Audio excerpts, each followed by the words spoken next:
welcome you to the third session of the Fundamentals of Catalysis Symposium today. We have a keynote presentation from Professor Andrew Gellman of Carnegie Mellon University. So without further ado, Andy, if you would. All right, thank you. We were joking earlier, it was not without further ado, but for somebody who didn't deserve any introduction. All right, so I'm going to tell you a wee bit about a project that's been ongoing in my laboratory for a period of about 5 years. As I've said a couple other times, it's one of those things that's a work in progress.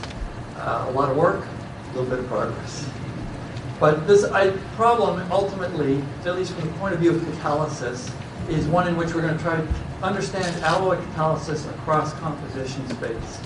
And so what I'm going to do is first describe the problem that we're motivated by, and that is studying copper-palladium alloys and their application in hydrogen purification.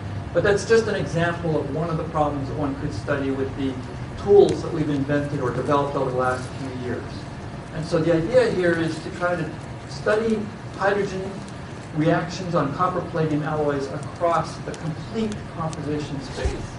And in order to do that, we use a sample substrate or sample library, if you like, that's referred to as a composition spread alloy film. And I will illustrate those to you, but the basic idea is sort of illustrated nicely by that picked graph there, which shows the idea of an alloy with 3 components, and if you can imagine, all possible compositions located in one place. I'll then go ahead and describe for you how we do high-throughput measurements of catalytic reactivity spatially mapped across that composition spread. And then, as a target for sort of the area to end up, show you how we can use this to actually do an experimental correlation of a reaction barrier against the electronic structure as represented by the d-band position in these alloys. So, just to put the problem in perspective, many of the talks that we've heard here, and I'm going to assume in other rooms around the building, have focused on alloys, catalysts that are multi-component materials. 2 components is simple, 3 components isn't so simple, 4 components and higher it gets really complicated. The bottom line, though, is if you're going to think about reactivity in alloys, reactivity or selectivity become functions of the composition. And the composition is at least one continuous variable where x goes from 0 to 1, or it could be 2 or 3 or 4 continuous variables, and you're trying to understand the rate and selectivity of a catalyst across a continuous multidimensional parameter space, which is a difficult thing to do experimentally. It's no easier to do it computationally. Now, of course, the way to think about this is that underlying rate and selectivity is a mechanism that occurs on a surface. And underlying the mechanism is the potential energy surface, the energies of the stable and the transition state intermediates between reactants and products. And of course, the potential energy surface, if you like, or those energetics, become functions of these continuous variables that describe catalyst composition. And of course, the potential energy surface gives you the microkinetic model, if you like, or the barriers, forward and backward, of the elementary steps that describe the mechanism, and ultimately are used to predict rate and selectivity. And if you're an aficionado of some of these concepts, such as the degree of rate control, you can then begin to think about the degree of rate control, which dictates rate and selectivity, also as functions of these continuous variables in a multidimensional space. Okay, now the problem that we're going to use just to illustrate what we're working on is this one of hydrogen purification using these copper-palladium alloy membranes. And the basic idea is that you have a gas stream, it has hydrogen in it and some other components. You want to separate out the hydrogen, and the way you do it is with a membrane that will absorb and dissociate the hydrogen, transport the hydrogen across the membrane, it recombines, and you end up with a purified hydrogen stream here and all the other junk going that way. Okay. The point simply here is to illustrate that on these copper-palladium membranes, you have some pretty interesting surface chemistry that dictates some parts of their performance. So certainly the ability to dissociate hydrogen matters. Things like contamination of the surface matter. There are quite a few interesting surface phenomena that dictate the performance of these copper-palladium alloy membranes. But from the point of view of this presentation, the interesting part is that you can put virtually any amount of copper you want into these things. And the point is, how is that going to influence the surface chemistry? Okay, so we're going to focus in this work on the simplest possible catalytic reaction of value only for this particular problem. That may not be true, but HD exchange, right? H2 plus B2 going to HD serves as a measure of the kinetics for hydrogen adsorption and desorption. And you can run the reaction in steady state.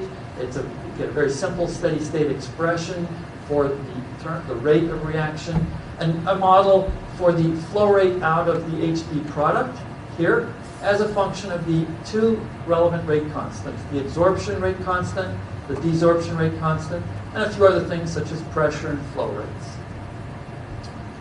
Now, of course, these things are reversible, so you have to take that into account, but that's not particularly difficult to do.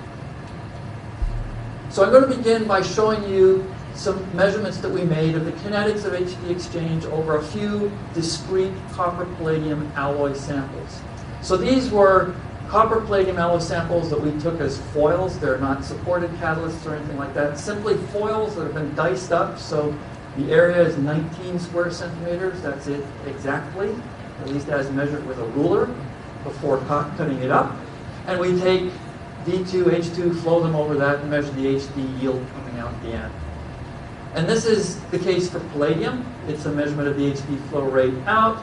Here we have temperature, and you can see that as you increase the temperature from 300 to about 500 Kelvin, you see an increase in the HD yield. This data is very nice. This little divot right here is caused by the fact that the palladium converts from a beta hydride to an alpha hydride phase at that temperature. You can see that at flow rates of 9 and 9 milliliters per minute, you get the divot right there. At 4 and 4 milliliters per minute, the net flow rate out, of course, is lower, but the divot is at the same place. If I dilute the 4.5 by 4.5 flow rate with argon so that the pressure of hydrogen is lower, this divot shifts by a few degrees, but that's exactly what's known to happen with these palladium alloys. The fits here, the solid lines, are in fact the fits of that steady state expression using two rate constants to this data across this temperature span.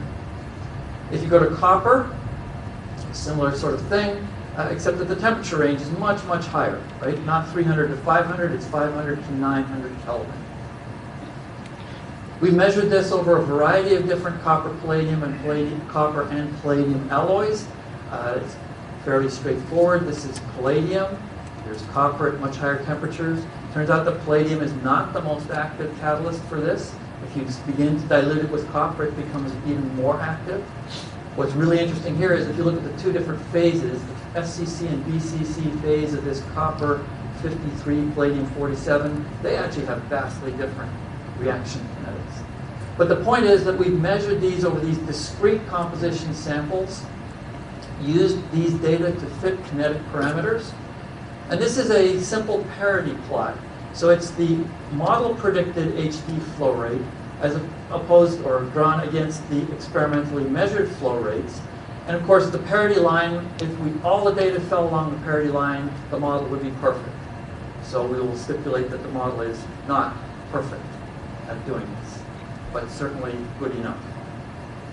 Okay, now this took quite a long time for some poor guy. It's a couple of nice papers and a nice thesis, but not the way to study HD exchange across all possible alloys. So we can, by the way, we can get the energetics for hydrogen adsorption barriers and desorption barriers out of these kinetic measurements, and we'll use them later. Okay, so now to the big problem. The big problem is that of studying these processes across a continuous parameter space. And in this case, the classic method, the method that we just used, was to take binary alloys, make a bunch of discrete samples, characterize each, measure the kinetics on each, and it took a long time. If it was a ternary alloy, it would take much, much longer time, probably time squared, roughly. Now, the way to get around this is instead of making many discrete samples, to make a sample that has a continuous distribution of all compositions, in this case from pure A to pure B. Or if it was a ternary alloy, to make a sample that might look like this, where you have all A, you have A, B, C, and all possible ternary alloy compositions in the same place. And that's the kind of thing that we're going to do. And then the challenge experimentally becomes to measure the properties spatially, so that you can map out the characteristics or the properties at different compositions across these particular samples. So these samples are known as composition spread alloy films. So we grow them as very thin films on a substrate, just for clarity and truth in advertising. The first paper is written in 1965. I was entering 5th grade at the time. So it took a while before I actually dug this paper out of the literature and found it. But these ideas are well known. They go back a long way. We, in my laboratory, have developed some tools for making these. Actually, it's done by a fairly simple and straightforward process. The apparatus for doing it isn't quite so simple and straightforward, but we developed a tool that will grow these alloys with up to 4 different components, with gradients going in all different directions and whatever, almost whatever you want. And the measure here is an example using copper. So the substrate is about a 14 by 14 millimeter piece of molybdenum. We deposit copper. Over here there's no copper. On the lower right edge is a film that's of thickness that's constant. And between the two you see a linear gradient in the copper deposition. So when the whole thing is put together and working properly, you can imagine this 14 by 14 millimeter substrate. Sources for A, B, and C, whatever those happen to be. And if you think about the deposition from B, the way this device works is that there's a flux from B which is constant. It drops linearly, and then it goes to 0 here. If you have 3 of these fluxes, sort of all opposing one another, you get a fairly complicated kind of flux field. But it turns out that at the end of the day, on your substrate, you end up with this pattern. So you can, a region that is pure A, one that's pure B, one that's pure C, 3 regions that contain the binaries and all possible compositions of those binaries, and in the center, a triangle of material that contains all possible compositions of a ternary alloy. This is an example. This happens to be, again, 14 by 14 millimeter. It's copper plate, gold palladium. If you can see, this color really is gold, that really is copperish, and this really is palladium-ish, whatever that means. It's a lot easier if you have the thing in your hand than trying to take a photograph. But I hope you'll see that it's there. And if you couldn't see it, we can measure the composition. So these are measurements of copper, palladium, and gold on that substrate, measured using just EDAX.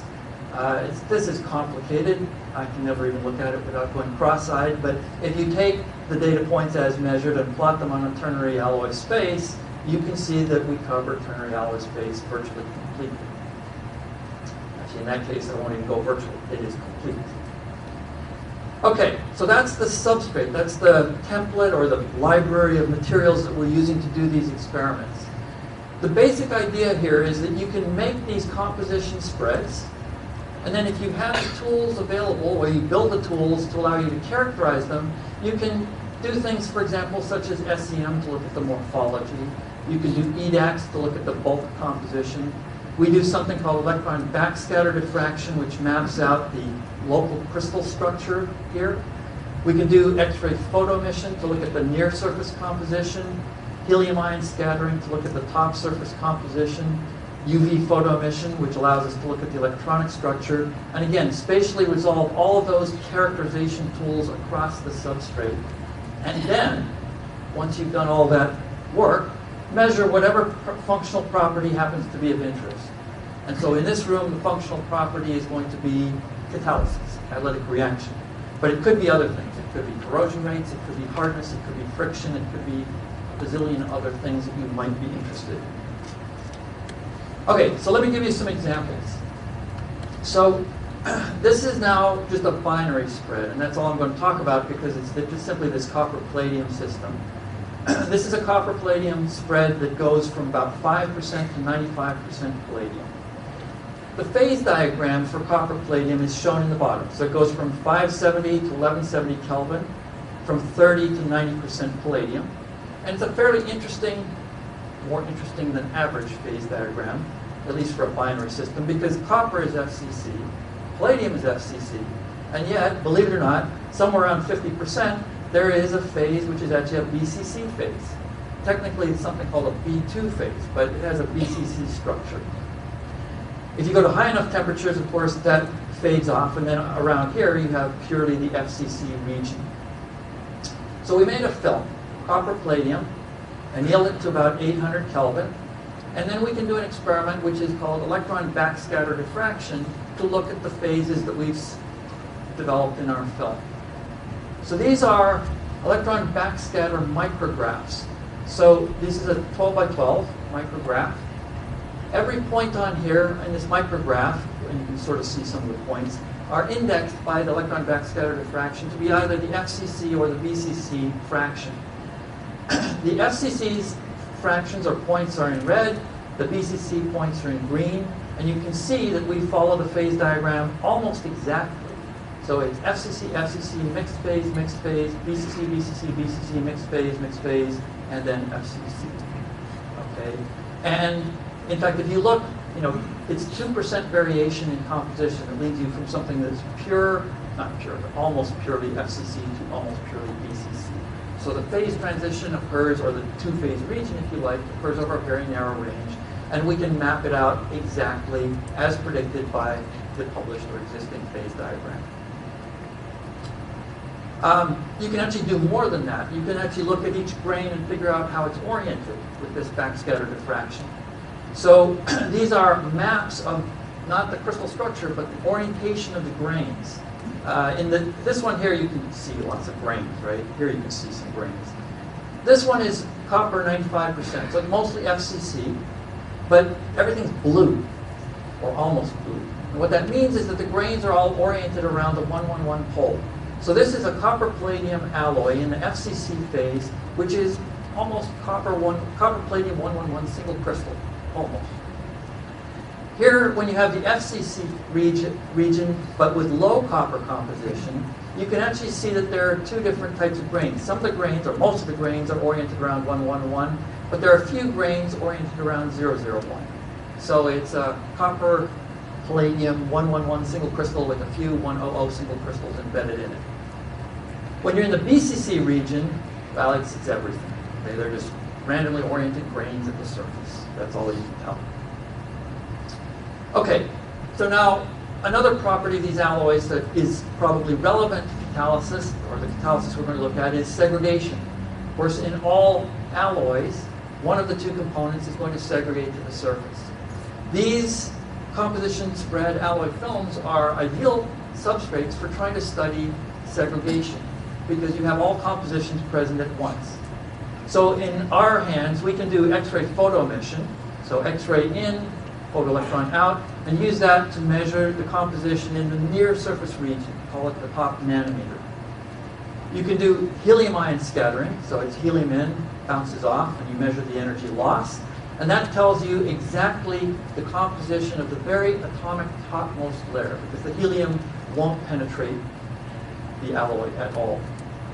And then, of course, we can also do UV photoemission, so it's a UV photon in, photoelectron out, measure the energy of the photoelectrons, and you can look at the valence band structure of these alloys, but as a function of composition. Okay, so here's some data. This is segregation in the alloy film that I showed you. I'm only going to show you the top layer segregation here with helium ion scattering. And what I'm showing is the copper concentration as a function of the bulk concentration. This is the one-to-one line, which you would get for an ideal alloy, which was non-segregating. And the reality is that it segregates, not surprisingly, and copper segregates to the surface. You can see that.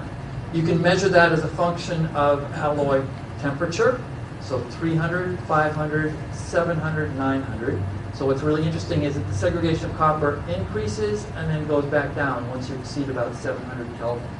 And that's something, by the way, that we've observed on a standard foil of copper palladium alloys. It's no different from that. But the interesting thing is that out of this segregation behavior, because you can measure it across temperature, you can get the heat of segregation. So segregation is just an equilibrium property, provided temperature is high enough to allow you to reach equilibrium. But you have copper to palladium in the top layer, copper to palladium in the bulk, related by an equilibrium constant.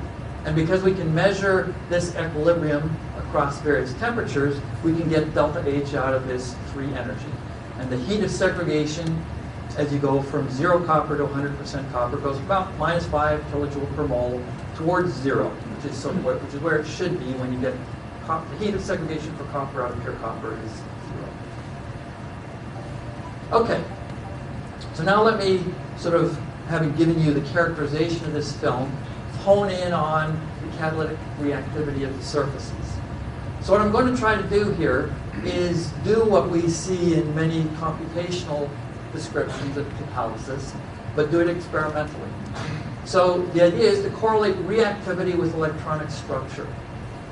So you've seen many of these. So this is a measure of dissociative, not a measure, actually it's a computed barrier to dissociative absorption energies of hydrogen and oxygen on platinum alloys that contain a variety of components. And it's plotted against the position of the D band.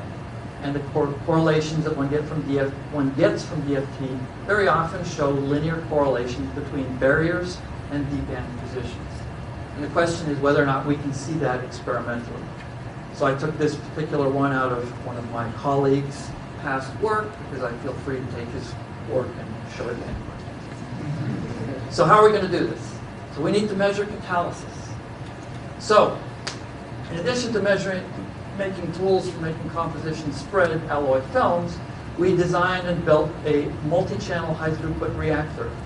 So it's glass. It's shown here in somebody's fingers, not mine. But you can see at the end there's a region that's about 1 centimeter by 1 centimeter.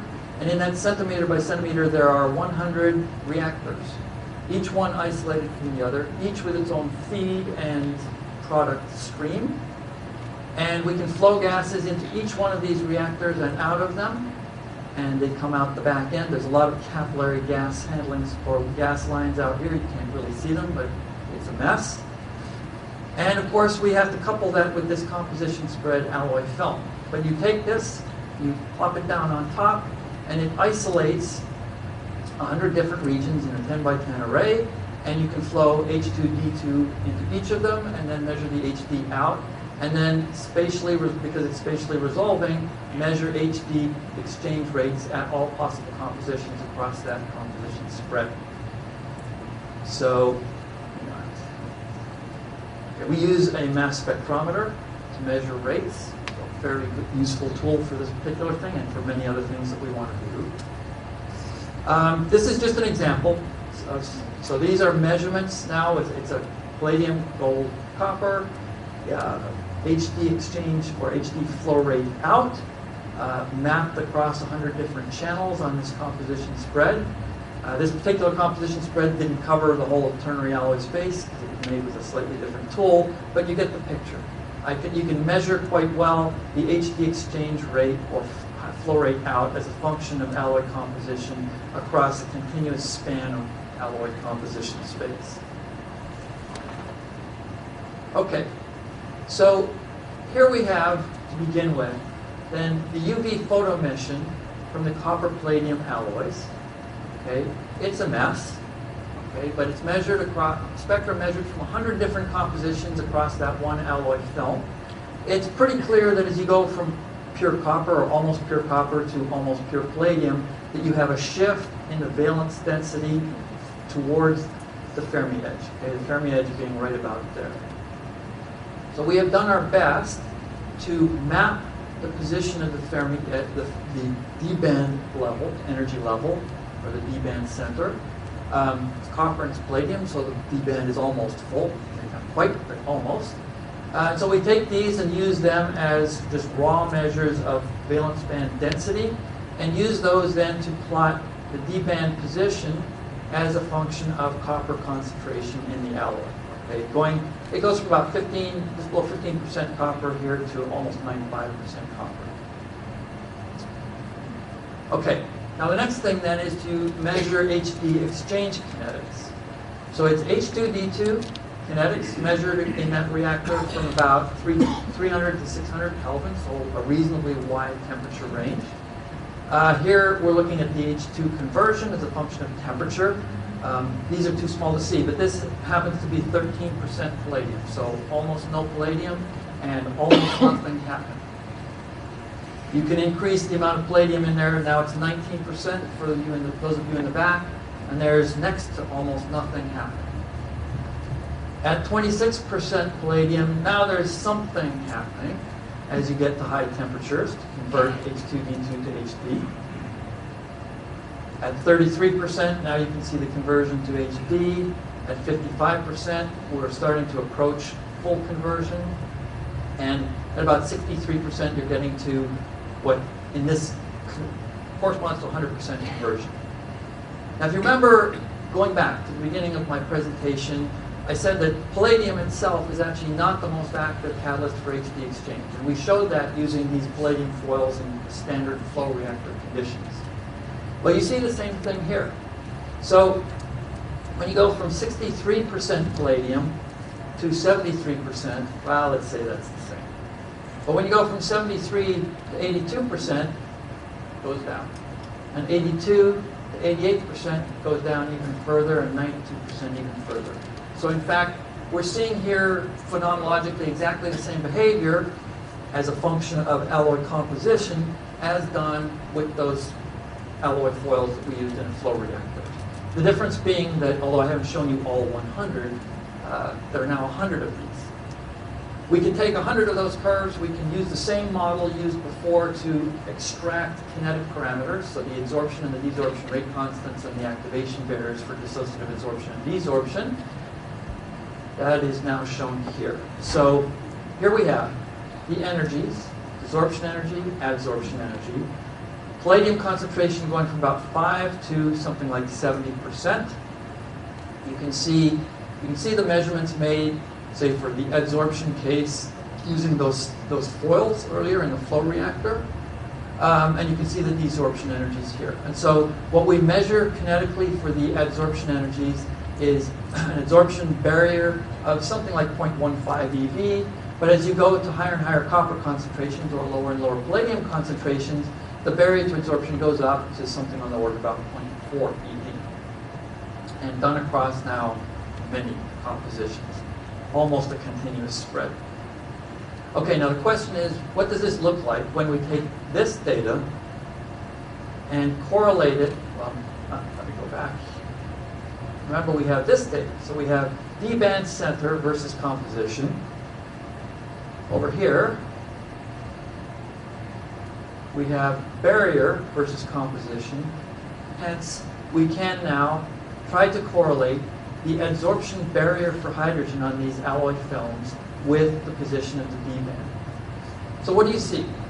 So over a pretty wide range of compositions, from say 30 to 85% copper, it's pretty linear, as one might predict.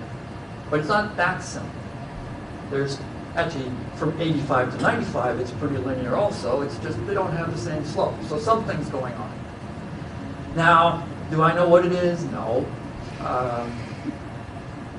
These linear correlations can work, but they're not as, I think, not as simple as you might like them to be. And that's probably because there are things that are going on in the real system here that one doesn't typically account for in trying to do simulations of these things. The obvious example, and it may not be the reason, but an obvious case here, is that when you get to high copper concentrations in these alloys, copper segregation could get to the point that it virtually eliminates any of the palladium at the surface. And so the real surface, if it's effectively 100% copper, won't dissociate H2, which is effectively what's occurring up in this region here. And therefore, changes in the D-band of the bulk material that we're measuring aren't representative of the real electronic characteristics of the copper, of the surface, which may now be predominantly copper. Okay, so I have gone relatively quickly, but that's fine. We'll have some time for questions if there are any. But I've introduced a few thoughts here. One is the use of these composition spread alloy films. to study catalysis across composition space.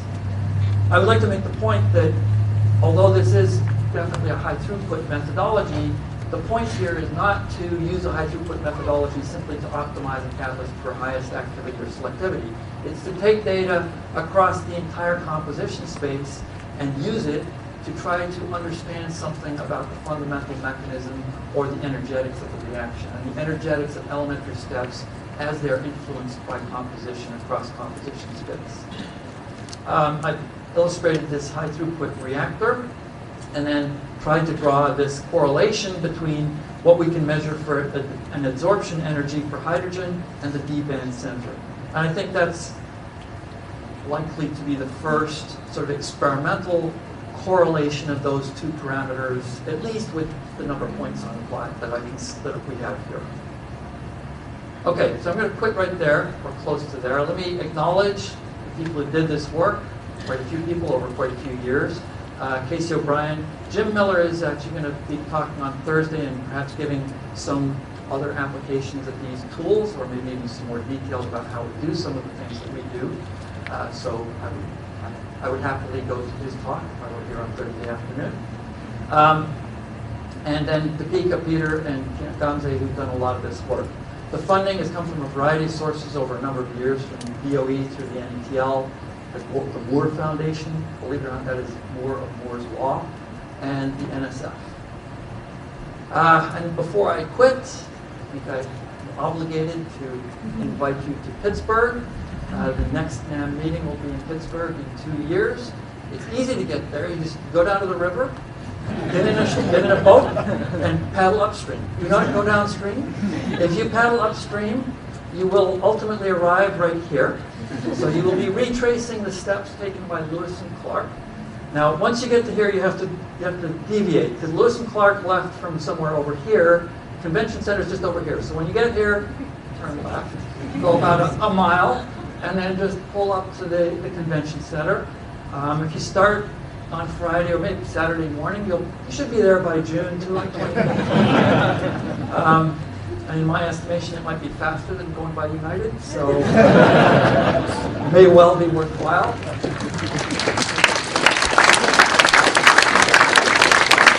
All right. I will try to answer questions. We have time for a few questions. Andy's left us lots of time for questions. So, thank you for the very nice talk. So you have perhaps an opportunity also to look at the effect of grain size on these processes by controlling the substrate temperature. I wondered if you tried that and whether or not that messes up the composition control, because you get more segregation. Have you considered? So now, are you asking the grain size effect on catalytic activity? Yeah, we haven't tried that. The grains here are fairly big in the sense of hundreds of nanometers to micron-sized grains, and so I would not necessarily expect. What temperature is your substrate? Well, we can do whatever. In this case, these were annealed typically always to 800 Kelvin, which is not super high. One of the things I would say that we can do here that we have yet to do, but will, is that if we make the initial film thin enough, then when you anneal the substrate, the film will de-wet. And so in fact, what we can do, and if we do it in such a way that there's, from left to right, if you like, there's a gradient in thickness, you can anneal these films to de-wet to create nanoparticles then which have a gradient in size. And so in 2 dimensions, we could make films that have a gradient in size going one way and a gradient in composition orthogonal to it, and do fun things there.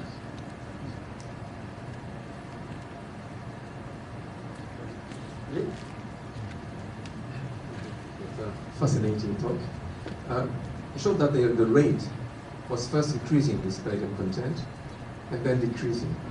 And then your activation energy is linear in this regime. So can you please explain why the rate is decreasing? Yeah, so I think that the way it works is this, right? So there's 2 things going on. There's adsorption and desorption in parallel simultaneously. What's happening as you start to put copper into the film is that you decrease the desorption energy.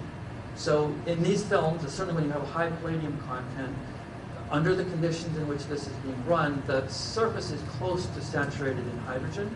And so, although you have to absorb hydrogen, so the adsorption barrier matters, the desorption barrier in that regime is also mattering. If you lower the desorption barrier, which you do by adding copper, then you can increase the rate up to some point, but not.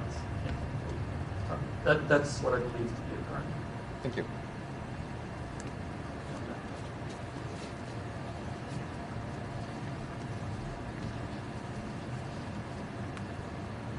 Great talk, Andy. So I wanted to ask you, do you have any insights to share with us about the atomic scale geometry or topology of copper and palladium size that would give you some relevance, I guess, for the exchange reaction itself? So you're sort of asking an ensemble? Yeah. Is it monomers, dimers? Do you have any information on that? From this, I would say no. I mean, not from what I've shown you or done here. There's a paper that John Kitchen and Charlie Sykes wrote about 3-4 years ago, where they certainly looked at palladium on copper in situations where it was fairly dilute, and were able to say something about the ensemble size there, or give some ideas, because they were able to image the distribution of palladium sites in copper film, and then look at the ability of that film to absorb hydrogen. So I think there is some knowledge, but not from this. There's a question I have two questions. First, of course, from the UPS data, you showed that the band is shifting, and also in backscatter electron diffraction, you showed the phase change from FCC to PCC to FCC. I wonder whether you were able to measure the lattice parameter change and correlate it with the composition for the FCC structure. That's the first question. Second, in your last graph where you showed this full slope, linear slope, on the one which goes up, there is a region where you go from FCC to PCC, and V2 structure, and then to FCC, if I understand correctly, but there's it doesn't seem to affect the barrier, so I wonder whether this is because the D band is very localized and there's no effect of the crystal structure on the activity. Yes. Okay, so the first question was related to the lattice parameter.